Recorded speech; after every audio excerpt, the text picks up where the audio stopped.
I was really excited when I came across this website, code.org. It's a site that exposes students to computer science and foundational coding skills, which I believe are really important, and I don't think that students are exposed enough to it, so this was a really great find. Code.org is also the organizer of the Hour of Code, which I know many students have participated in. This site also provides teachers the ability to add students, and they can monitor their progress on specific programs. The standards that this website covers is ISTE T2A and TCK1. So now I'd like to show you how to log in. If you go to code.org, this is the screen that you will see, and you will go over to sign in. And if you have not joined, you're going to want to create an account, and it will just give you information. You're going to want to make sure that you put that you're a teacher and what your display name you would like, and then your age, and then you'll go ahead and sign up. Since I already have an account, I'm going to go ahead and sign in with my Google account. And after you sign in, this is the screen that you will see. Down here, it says Student Accounts in Progress. That's going to be the first place that you're going to want to go to set up your students.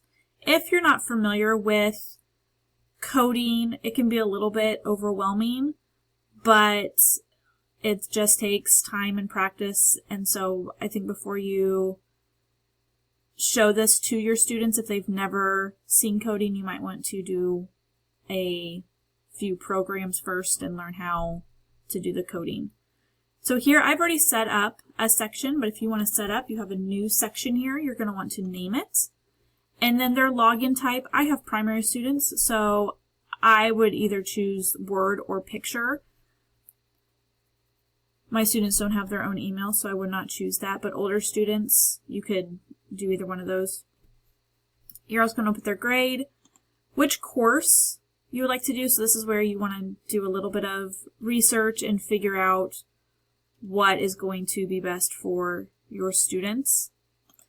The stage extras is, if you check that, that will, it'll give the students a little bit of a speed bump. It'll give them some extra challenges. So once they finish a stage, it'll allow them to continue working on a challenge that is still in that stage and not allow them to go farther if you don't want them to. But if you don't care, if they just keep going on, if they pass it, they keep going on to the next stage, you don't have to click that. So that's how you set up a class. Now down here, I have already set up one of my classes. So I can see their progress, I can manage my students, and I also have my code. This code is really important because that's the only way that they're going to be able to get into their account. So if I go over here to manage students, I've typed in all of my students' names. I can add more students. And then here is where it shows their, as they put it, secret, which is their login. So that is the picture that they will click on when they want to get on to do their program. When you go to progress, it will show the progress that your students have made. Now I got into one of my students and completed one of his stages, so I can see which stage they are on. It will just keep moving them over until they complete the whole program.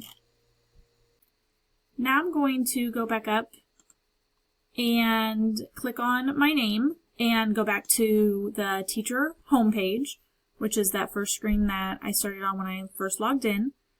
And I'm going to show you one of the programs. So here, this is the Classic Maze. This is the program that I am going to assign to my students. And I've already played with this a little bit, so I've already passed the first challenge. And so I'm going to go to the next one. So each of these, it's divided into blocks, and so when I press run, he's going to move forward, and I need him to move forward 3 spaces. So as I connect these blocks, okay, and I click run, he should get the pig.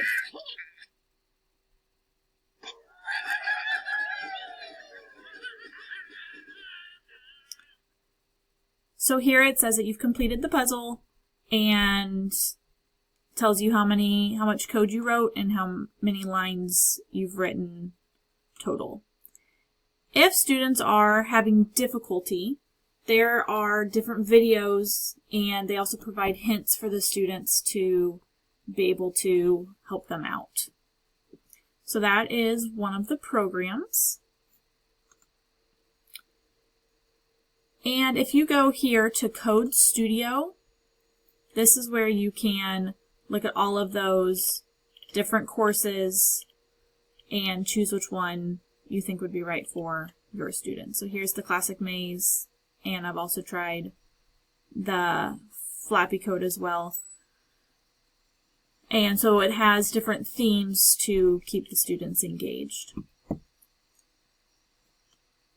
I was really excited to come across this website. I am working with some students in a robotics club, and we're working on these same skills, so I think this would be really neat to give my students the opportunity in class to expose them to code and just get them excited about what kinds of, jobs they could possibly do in the future. So I hope that you've learned a lot from code.org and my tutorial, and hopefully you can overcome some of your fears if you've never done coding before and try it out. So thanks for listening.